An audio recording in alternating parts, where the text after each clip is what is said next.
Today, ay challenge ko yung sarili ko na umakyat ng bundok ng mag-isa.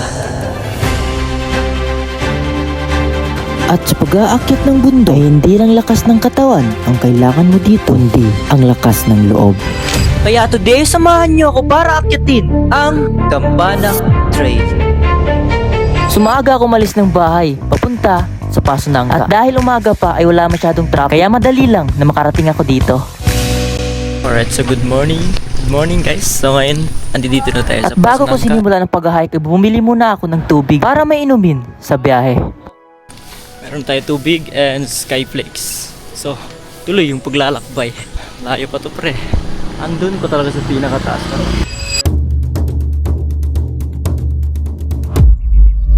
So, good morning.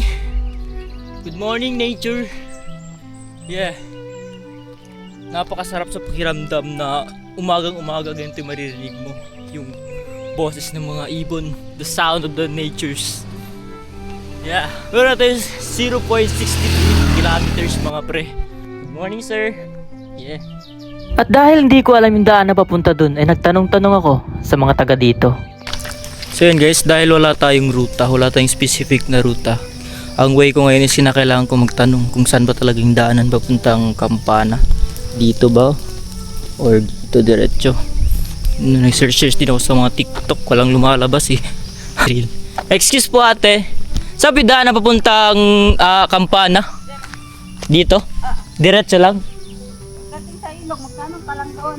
Ah, okay. Salamat po. Yan, dito rin daanan. Whew.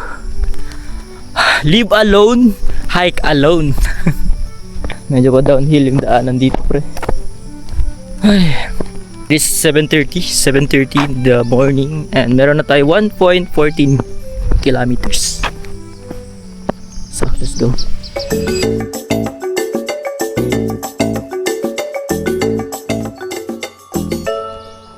Excuse po ate. Saan daan na pupuntang Campana? Diretso lang? Gracias. Ah, si. Dami saging. Oh. So, para alya kita doy. Okay, medyo baka ano. Ang sarap ng hangin. Kahit walang hangin. Sarap ng air. Doon pa siguro sa pinakataas na yan.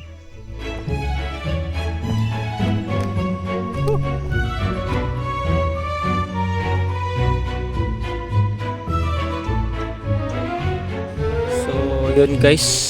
May dalawang daanan dito. Left tsaka right. Saan kayong tama? Sabi pala ni ate kanina, may madadaanan kang ilog. Pag may madadaanan ka ilog, dun ka magtatanong. So, dahil andun yung ilog, so dun tayo. Let's go. Right.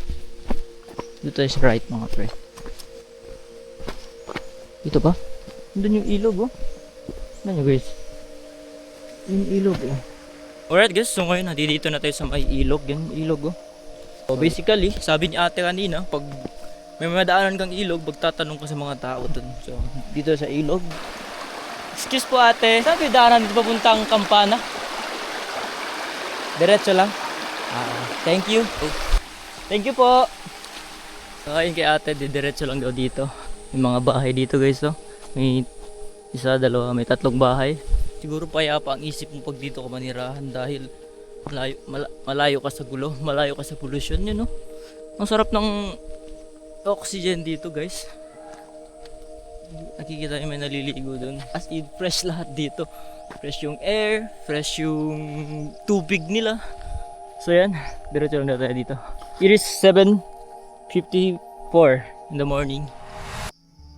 At habang palayo na ako ng palayo, ay unti-unti kong nararamdaman ang bigat. Hindi lang sa katawan, kundi sa isip. Bigla kong naisip ang lahat ng problema ko sa buhay. Lahat ng pressure, lalong-lalo na sa responsibilidad. At lahat ng tanong sa isip ko na hindi masagot sa para bang lahat ng hakbang ko dito ay dala-dala ko ang mga problema ko sa buhay. Pero habang patuloy akong maakyat, unti-unti ring gumagaan. Dahil sa mga magagandang tanawin na nakikita ko, na para bang sinasabi na okay lang mapagod, na kailangan ko lang ng pahinga at magpatuloy sa lahat ng laban sa buhay.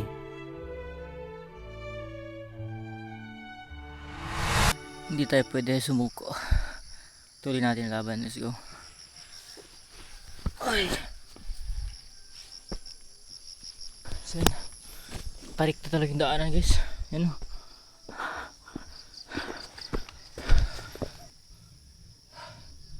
kitang-kita yung city of Zamboanga. Yun, oh. Yung bayan mismo ng Zamboanga City. Diyan, oh. Ang ganda. It is 8:08 in the morning and meron na tayo 2.62 kilometers. Dapat na tayo mag 1 hour. Okay ba yun? Okay pa ba to? The view is sounding like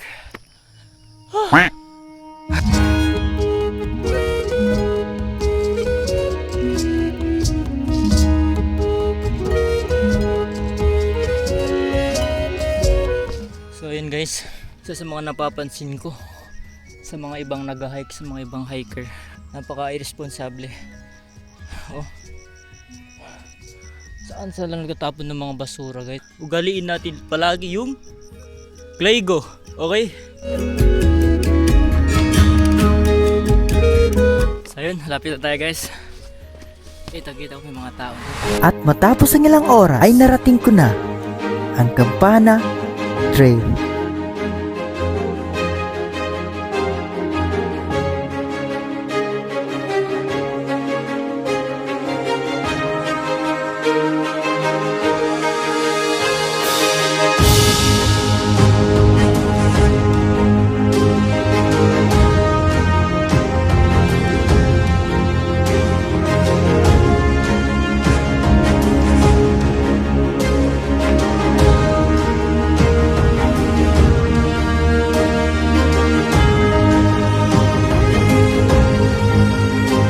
At this moment, habang nasa pinakatuktok ako ng bundok na to, pinipilit kong pakinggan ang mga boses sa sarili ko. Yung boses na matagal ko nang hindi naririnig at hindi naging madali ang mga nakaraang araw. May mga gabing gising ka, pero wala kang mapagsabihan. At may mga panahong na akala mong malakas ka, pero sa totoo lang, ay pagod ka na. Kaya ginawa ko itong mag-isa kasi minsan kailangan mong harapin ang sarili mo. Nang walang ingay, walang paliwanag, hindi man inaayos nito ang lahat at hindi man binura ang mga problema. Pero binigyan ako neto ng sandaling katahimikan at minsan sapat na yon para magpatuloy sa laban. At kung isa ka rin sa kagaya ko na umabot sa puntong to, reach out pare, hindi ka nag-iisa. Humanap ka ng paraan na sa tingin mong mabibigay sa'yo ng peace of mind.